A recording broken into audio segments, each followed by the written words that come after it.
Buongiorno a tutti, spero mi sentiate. Un ringraziamento innanzitutto,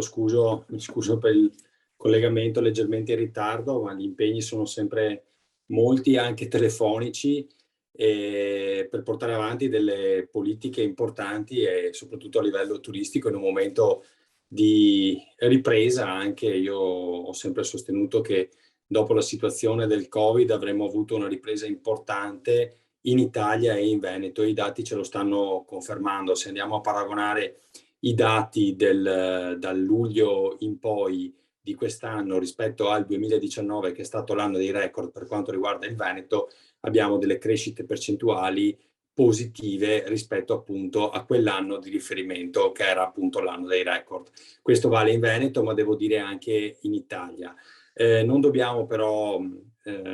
cullarci sugli allori, ma pensare sempre a investire, e il tema di oggi che viene affrontato è fondamentale: l'uso delle tecnologie in maniera intelligente, e quindi il tema della Smart Touring Destination è fondamentale se vogliamo avere dei servizi innovativi in Veneto e nel nostro paese. Come Regione Veneto stiamo investendo molto da questo punto di vista. Penso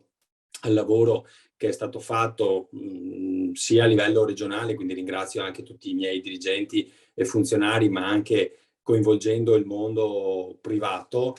con l'introduzione del DMS, il Destination Management System, che ci permette, questo io lo chiamo così, scatolone tecnologico, che ci permette di avere molte informazioni, ma soprattutto metterle a sistema, perché il problema è l'organizzazione dell'offerta sul territorio. Questo lavoro lo dobbiamo fare noi, non dobbiamo lasciarlo in mano alle online travel agency nella gestione proprio anche dei servizi turistici, delle esperienze da vivere nel nostro territorio, ma dobbiamo cercare di gestirlo noi con un sistema misto, pubblico e privato, che di fatto tramite le OGD, le organizzazioni di gestione di destinazione sul territorio, ci permettano di offrire non solo diciamo il pernottamento nel nostro territorio, ma soprattutto una serie di servizi che noi riteniamo fondamentali per scoprire le nostre destinazioni e i nostri nuovi prodotti turistici. A tal proposito noi utilizzeremo anche quelli che sono i fondi europei a nostra disposizione. Già nella passata programmazione 2014-2020 lo abbiamo fatto. Avevamo ben 600 milioni di euro por FESR, ne abbiamo utilizzati circa 45 per il turismo. Quest'anno saranno ben 90 nella nuova programmazione destinati al turismo, e dobbiamo lavorare sull'innovazione dei prodotti turistici, sulla creazione di club di prodotto, sulla promozione degli stessi, e ovviamente su tutto ciò che è il sistema digitale. Quindi grazie anche all'ICT, al lavoro che stiamo facendo anche con il servizio informatico della Regione Veneto. Chiudo dicendo che noi abbiamo dato vita anche all'Osservatorio Turistico Veneto. Ringrazio tutti coloro che vi hanno partecipato, non solo il mondo pubblico, ma anche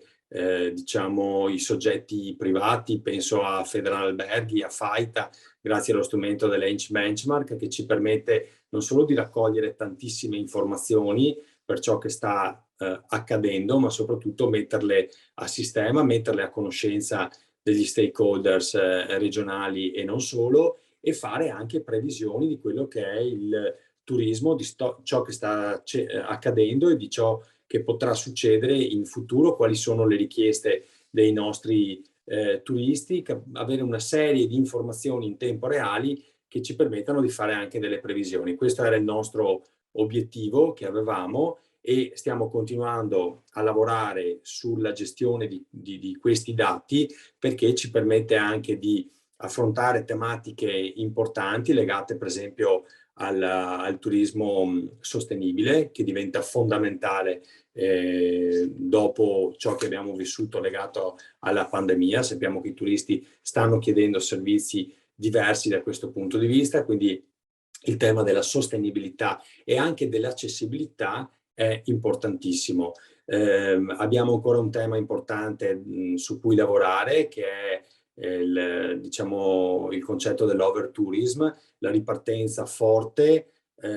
ha messo di nuovo in crisi alcune località, da un lato per fortuna, dico io, nel senso che vuol dire che siamo ripartiti alla grande, dall'altro però dobbiamo anche tutelare dei luoghi importanti, penso a Venezia, ma ormai il tema non riguarda più soltanto Venezia, ma anche le nostre Dolomiti, il lago di Garda, la stessa città di Verona che ha avuto dei flussi importantissimi e dobbiamo imparare a utilizzare gli strumenti tecnologici e i dati che ci vengono messi a disposizione anche per gestire questi flussi turistici. Quindi ben venga il turismo, ma deve essere un turismo di qualità e un turismo che deve essere gestito per evitare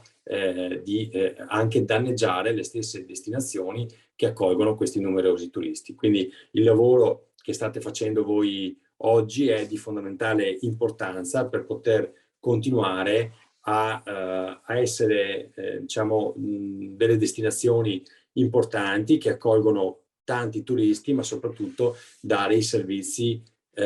corretti e farlo nel miglior modo possibile, con un occhio sempre al tema dell'accoglienza. Noi abbiamo anche dato vita alla carta dell'accoglienza col piano strategico regionale e quindi sono una serie di informazioni, una serie di passaggi che noi abbiamo messo insieme proprio per cercare di far sì di essere sempre al top e vogliamo candidarci anche come regione guida in Italia per quanto riguarda appunto la gestione dei flussi turistici. Io vi ringrazio per l'attenzione, vi auguro buon lavoro e cerchiamo di pensare positivo perché il turismo è il presente ma è il futuro di questo paese, della mia regione e anche di tante altre regioni italiane e potrà garantire grandi soddisfazioni anche ai nostri giovani che devono capire che dal turismo possono avere grandi prospettive e grandi possibilità. Grazie e buona giornata a tutti.